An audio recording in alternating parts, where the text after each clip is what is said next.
Ohtani being recognized. I mean, we run out of superlatives to describe his greatness. What stood out to you most of all this year as the manager of this Angels team?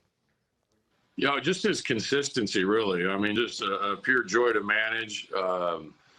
Comes to work every day. The work he puts in is something that, obviously when you hit and pitch. And I started watching it in spring training, and just amazing what he does on a daily basis behind the scenes to prepare himself to be the hitter he is, to be the pitcher he is, the work he puts in, the teammate he is. There's so much more to this guy than what we actually see on the field and what he brings to our club that, for me, makes him this MVP guy every year. Phil, it's Al Leiter. I'm amazed when I remember looking at footage of him in Japan. They said he was a hitter and a pitcher. I watched the video of his pitching. I'm like, there's no way.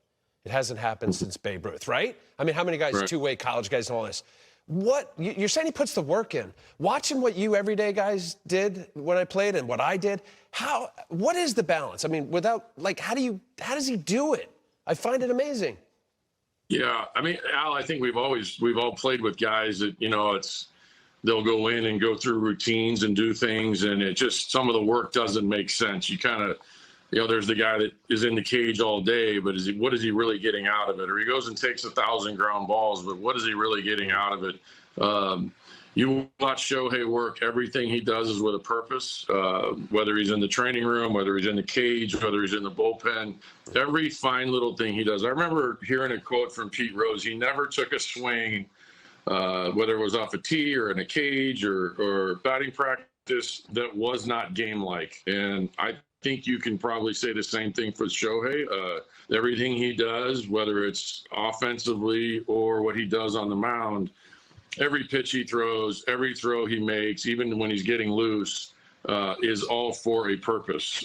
It's not I wouldn't say it's a ton of volume, because he understands what his body has to go through for an entire season.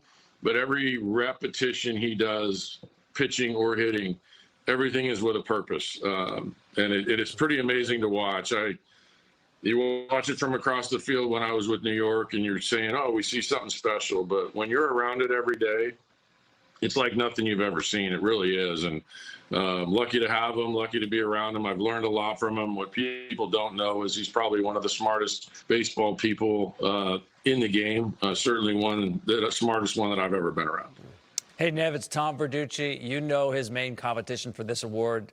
You know him well, Aaron Judge. As you mentioned, coaching in New York, you got to know Judge and his swing. And I remember asking you, Nev, about now game planning against Aaron Judge. What's different than the Judge you knew last year even in New York? And we talked about getting to that pitch inside. So give me an idea of what you see from Aaron Judge in 2022 that made it so difficult to pitch to.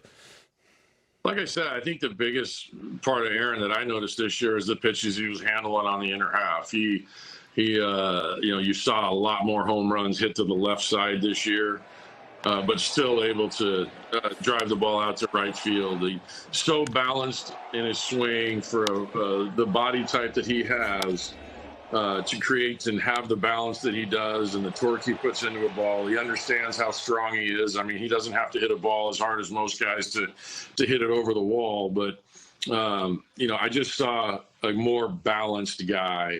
And the one thing about Aaron Judge is he hits the really good ones. I mean, the best pitchers in the game, you see a lot of home runs. You see a lot of damage against the good ones. And understands what he is. He understands the strike zone as well as anybody.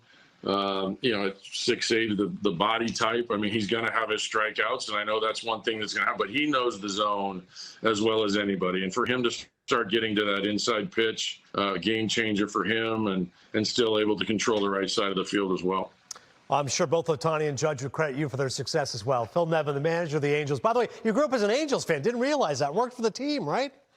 I did. I sold souvenirs in the stands. The job didn't last very long because I spent too much time standing there and just watching the games and taking out. Yeah, walking around with a basket full of pennants and programs and hats and stuff like that. So, yep. The glory days. Love it. Thanks so much, Phil. Appreciate it. All right, guys, thanks. That is Houston. Yordan Alvarez is an MVP finalist for the first time in his career. In 2022, Yordan finished second in the American League in on base, slugging, and OPS plus. His 37 home runs were a career high and also third best in the American League.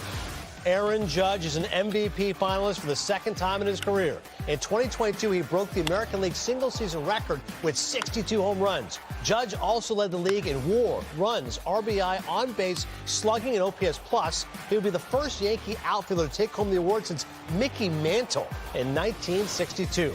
And Shohei Ohtani is looking to bring home the MVP award for the second straight year. To start the box, he finished top 5 amongst AL hitters in home runs, slugging, and extra base hits. And Shohei was just as dominant on the mound, where his 2.33 ERA is fourth in the AL, and his 11.9 strikeout per nine put him atop the rankings. He also won a career-high 15 games, making him the first player in baseball history to have double-digit wins and 30 home runs in the same season. We're going to get in the big Judge Ohtani debate in a second, but Yordan Alvarez, honestly, Al, halfway through the season, he may have been the MVP. He slowed down, but still had a monstrous year. He played in 60 games after the All-Star break. I didn't actually realize how many games he missed. So 135 games. I think it cost him. Yeah. Certainly a certain amount of votes. But on July 10th, guys, there it is right here. There's your comp. I mean, look, we know what Aaron Judge did from start to finish, but better on base, better slugging. Yeah, I mean, this is very close. So the hand injury may have cost him. Yeah, don't forget, the voting was done before the postseason. Yes. I mean, I still have that image in my head of that 450-foot home run on 100-mile-an-hour in the World Series clincher. But that's not part of the voting. But unbelievable year for a guy who hit over 300 and slugged over 600.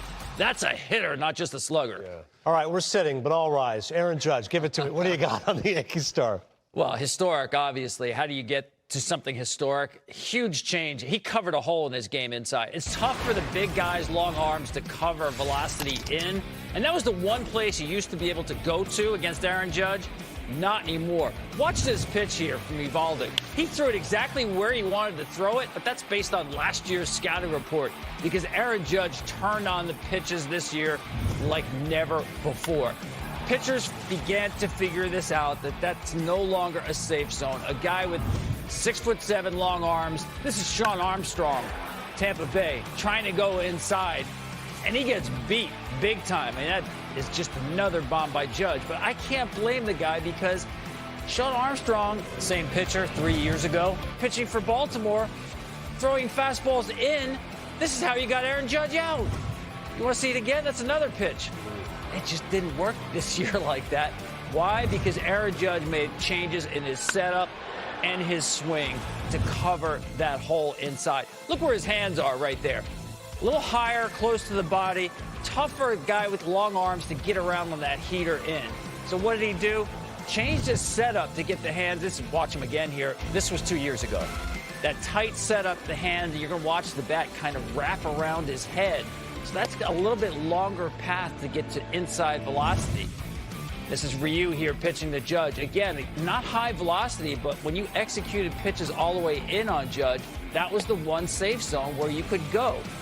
Now we're going to talk about the change he made in the setup here. Look where the hands are now.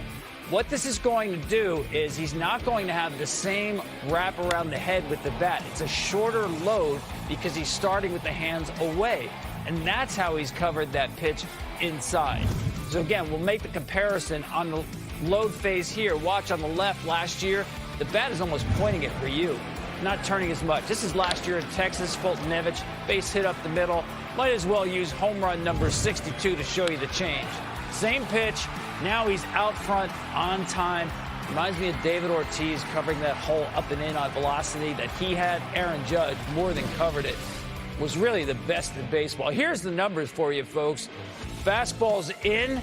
This is a guy we knew always loved taking fastballs the other way at Yankee Stadium in right field. Became much more of a pull monster this year.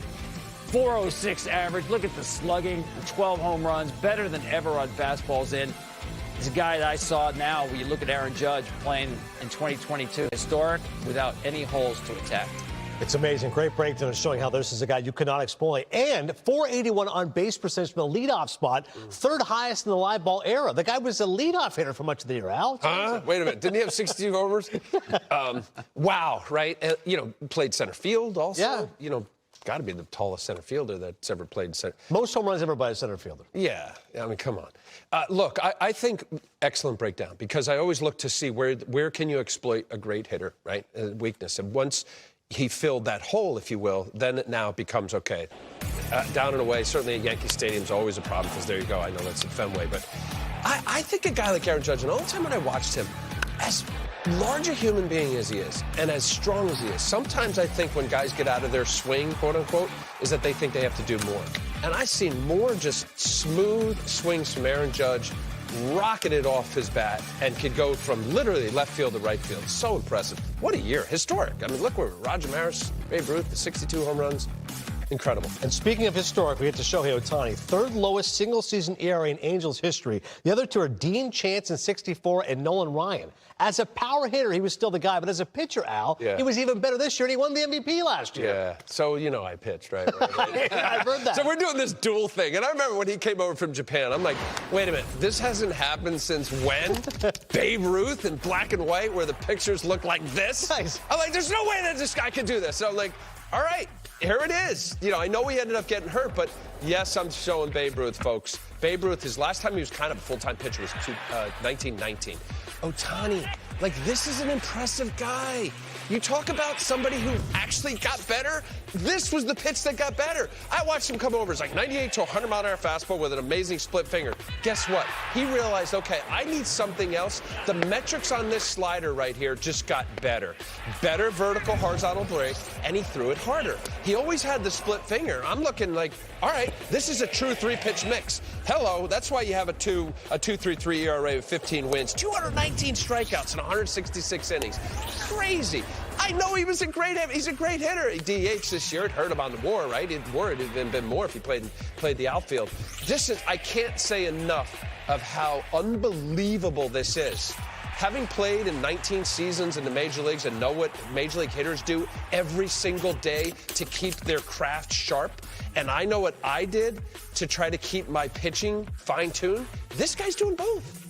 It's crazy. And there you see it. I mean, I'm trying to show the comps. 18 and 19 was the last 2 years that Babe Ruth pitched significantly, and what he did offensively.